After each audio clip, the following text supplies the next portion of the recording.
What is up, my friends? You are very welcome along to Thursday night's late night agenda. And as you can guess from the title of this video, I'm not in very good mood with what I'm reading today.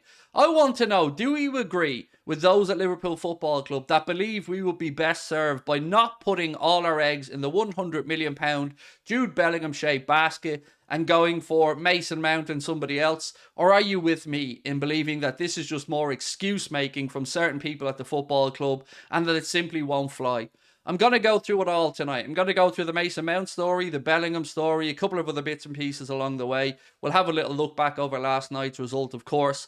But before I do, who wants something for free? Because I know we all like free stuff, right? Well, we have teamed up with our friends at oosh.com for an incredible giveaway that is completely free for you to enter. All you have to do is scan the QR code in the bottom right hand corner of this video or go to oosh.com, oosh.com, and you can enter a free competition where you can win 2 tickets in the Carlsberg dugout to see Liverpool play Arsenal, 1 night's accommodation in the Baltic Hotel, and €200 in Ryanair vouchers, or if you would prefer, €200 in cash for you to spend on the day.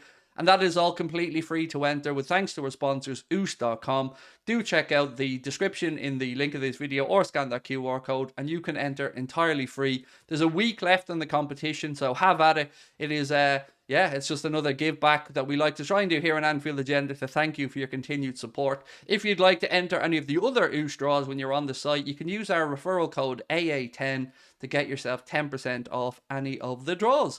So right, look, I'm going to bring that back off screen and we're going to get stuck into the main point today, which is the Jude Bellingham situation, and I'm starting to get pretty nervous. So, Paul Joyce, when Paul Joyce speaks, we listen. Let's be honest about it. Paul Joyce is a very, very top-tier journalist. But there's been some comments attributed to a piece of his today that say Liverpool may be better served going in for Mason Mount. He's likely to be offloaded this summer and will cost half of the Bellingham fee. It goes on, and another link to it says, there are some at Liverpool Football Club who wonder if spending more than £100 million on a single player is the equivalent of putting too many eggs in one basket for a club who need 2 midfield additions to go straight into the starting lineup next season. And again, that quote attributed to Paul Joyce of The Times. My answer to that quite simply is no. We need Jude Bellingham. We've known we've needed Jude Bellingham for a long time. We cannot start going down this route where we accept excuses again. It is not good enough. Mason Mount, by the way, in case you don't know, according to various sources today, is going to cost between 60 and 70 million pounds. At least that's what Chelsea are going to look for.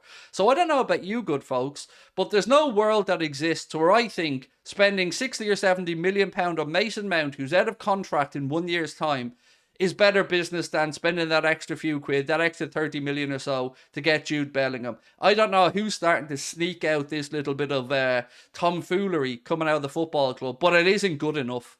There's a reason we're in this position. There's a reason why we need midfielders. And that quite simply is because there hasn't been any investment in that area and midfield has been allowed to grow old, ungracefully, unfortunately for this season, and now the excuses are starting to come out.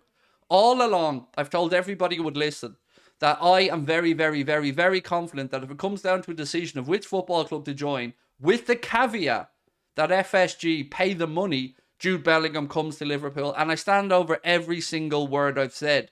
But it looks like somebody's starting to get a little bit nervy. Maybe John W. Henry isn't getting the investment that he thought FSG would be getting, that they could put into Liverpool Football Club. I don't know what.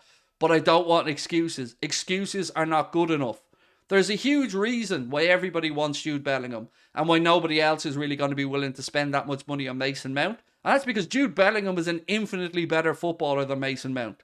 If you want to bring in Mason Mount alongside Jude Bellingham, that's definitely a conversation us Liverpool fans will be happy to have. But in no world is it acceptable to downgrade already in the position where we've been promised the generational talent. When are we ever going to get the generational talent? You know, the one that we've been told that money has been put aside for I don't know, 4, 5, 6 years now.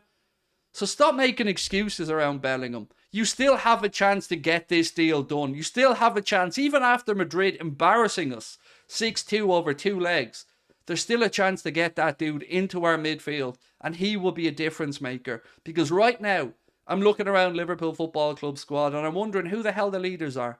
Alisson Becker, yes, I'm going to give Alisson that. He's certainly a leader. He does that on the pitch. He does that with his actions, and he just oozes leadership. Van Dijk, I don't know what this version of Virgil van Dijk is that we're seeing since he's come back from the injury, but it's not the Virg that we're used to seeing. Trent has fallen off a cliff. Robbo's 29, heading to 30, so he's going to start tailing off a little bit. James Milner's going to probably hang up his boots or at least move on from Liverpool this season. Henderson is a pale shadow of himself. Mohamed Salah, leader, 350 grand a week, not really doing it. So we need leaders. And Jude Bellingham screams leadership. Even at the tender age of 19, he screams leadership. So quite simply, if FSG don't do it, don't get the man that we know Klopp wants, nobody's going to convince me that Klopp's the one having these conversations, trying to suggest that, oh, well, we don't want to go for Bellingham. We don't want to put too many eggs in one basket. Well, then don't do it in one window. Do it over 2 or 3 windows. And it should have been started 2 windows ago. It's nobody else's fault other than FSG and those in the transfer committee that were in this position. It's nobody else's fault that we didn't invest in midfield since Thiago. It's on the club. They allowed this to happen on their watch. You don't get to start making excuses. This isn't a surprise. This hasn't come up out of nowhere. So it's time for some action. And the club need to actually get their fingers out and realise that if you want to be competitive, if you want to compete, if you want to stay at the top table of European football, well, my God, you've got to put your hand in your pocket. You can't tell us every single year how clever you are, how much of a genius you guys at FSG are, how you are generating record revenues, and then cry poor mouth. It happens over and over again. Spend the money, John, or disappear. Spend the money, John, or sell up, because your excuses are starting to get a little bit thin, my friend, and we need action. We need top-notch players in the centre of the park. Players that will get us through the next 4, 5, 6 years. If you don't fancy doing it, if you don't have the stomach for it, John, sell. Disappear. Adios. Bye-bye. Let's move on now, my friends, to a couple of other transfer stories that have been doing the rounds today really quick before we finish up. Liverpool have been linked with a move for Las Palmas forward, Alberto Melero. Now, I don't know anything about this dude. All I can say is the reports suggest that Liverpool are willing to pay around 25 million euros to sign him in the summer. So at that type of price point, not too bad. Again, I'm not going to sit here and profess to be an expert on him. I don't know anything about him. Another article today from Sport Witness has linked us with Eintracht Frankfurt striker Kolo Muani, who I have heard of and I have watched play, and he is quite decent. But again, are we being linked with forwards because we're going to sell Mo or Jota or somebody else? It does feel like that we are once again being taken for a ride by FSG. The excuses are coming out, but do you know what isn't coming out? The wallet. The checkbook, the money, the backing of our manager. I'm getting fed up of all of this. I'm getting fed up of the excuses. We knew they were coming, but still there were people out there who were willing to give FSG some credit, willing to give FSG some room to maneuver. They don't care. It is that simple. Over to you guys now. Let me know your thoughts in the comment section. Please drop a like on the video if you've enjoyed it, and thank you so much again for your time. Don't forget to enter that competition at oosh.com, scan the QR code, or check out the link in the description. Much love. Bye-bye.